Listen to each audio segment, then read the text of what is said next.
Hey guys, back for another video today. So, question for today is, should we support Israel or should we support Palestine?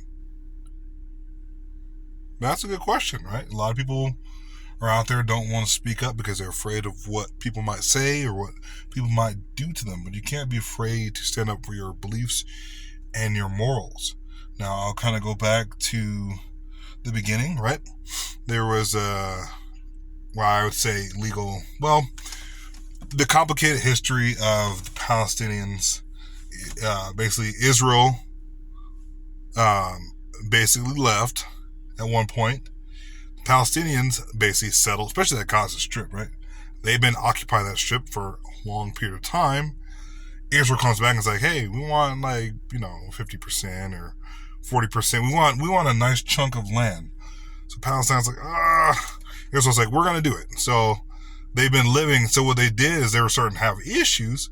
So then Israel basically built a barrier um, against the Palestinians, and then have trapped the Palestinians in this strip of land for a long period of time. So what happened was, a lot of squabbles, a lot of beef, basically, if that's what you want to call it. Opposition from both sides, people launching rockets, people shooting each other every once in a while. Little things happening. Things have been escalating for a period of time. It all goes back to who owns the land originally. A lot of people say it's Israel, that they had it at one point, but then Palestinians had it. Then Israel comes back, wants to reclaim that land, right? Wants to reclaim that land, and then now you have them fighting over the land, right? So Hamas, which is a horrible wing within the Palestinian government that have been known to be extremists, knew exactly what they would do and what would happen in the event that that they attacked Israel, which means they attack that. It's like a festival, concert thing going on, music festival. They knew what they were doing. Kill 1,200, 1,300 Israeli citizens, right, in cold blood. Some very brutal stuff, horrible stuff that happened in that situation. So what did Israel do in that situation? I know Dr. Phil, in an interview with Charlamagne the God, said that it started on October 6th. There was a ceasefire. Well, no, it's never been a ceasefire. He's wrong. It's always been fighting and bloodshed on a small scale, and then it escalated. And October 7th is when it just exploded. Hamas knew exactly what they're doing.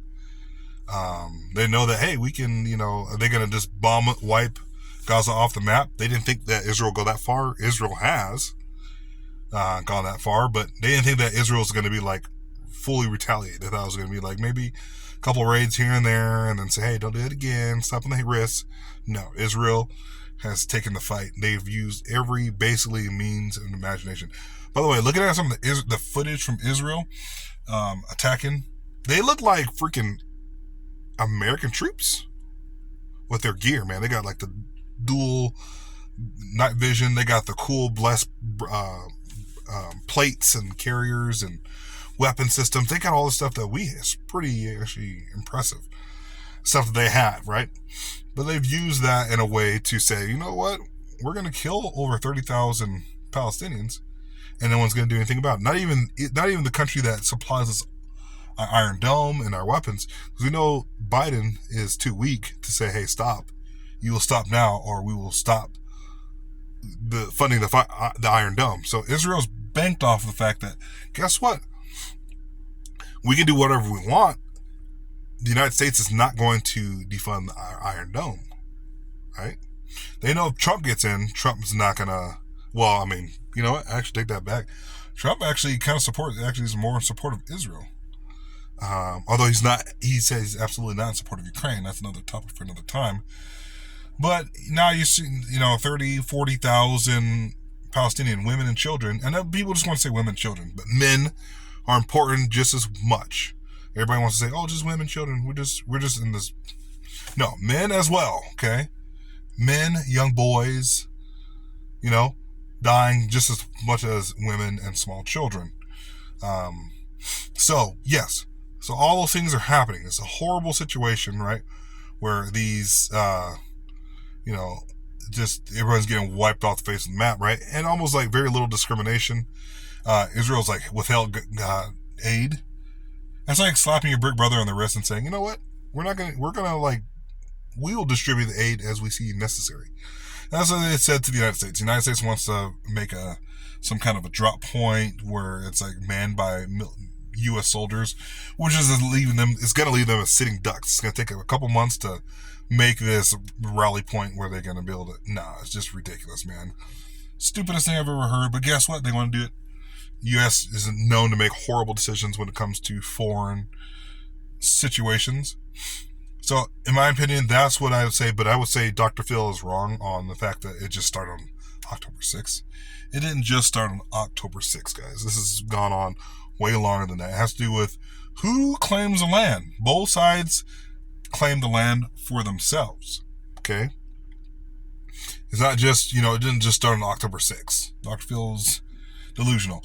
By the way, and Charlemagne the God and some of those other guys don't have the knowledge to be like pushed back on this fact. Although they did push back just slightly, because he tried to, Dr. Phil said, "Oh, it's nothing. It's not the same at all. It's not the same at all." Going into an entire neighborhood in Gaza and saying, you know what, there's maybe a couple fires there. There's tons of families. There's like 30 families that live in here. Like, there's like at one point, there's like how many generations? Like 44 members in one family were like wiped out in seconds. So we're gonna go into this whole neighborhood and we're gonna wipe everything out. Drop a bomb, wipe everything out, and he thinks that's cool. He thinks that's cool. No, it's absolutely not cool. Both sides are wrong. Both sides are evil. Israel's illegal occupation of the Gaza Strip, where they actually you have to have a certain colored card, which is like what the Nazis did. You have to have a certain colored card in order to get over to, it's like Israel has, certain, access, right? And Palestinians don't have any access. They've been living in filth for decades. But, I guess that's not the big deal to Israel. Israel thinks, hey, whatever. Who cares? So that's my thoughts on that, guys. I could make another video, a part 2 on, my thoughts on it. But no, neither side is right. Both sides are wrong. But Israel just going in and saying, we're going to just waste everybody. No, that's wrong. Hamas, knowing what it's doing, evil. Definition of pure evil. They knew exactly what they're doing. They're going to put their own people in danger. And that's what they did. So I'll make another part to this video soon. But that's just the beginning of maybe a series. So love you guys. Peace.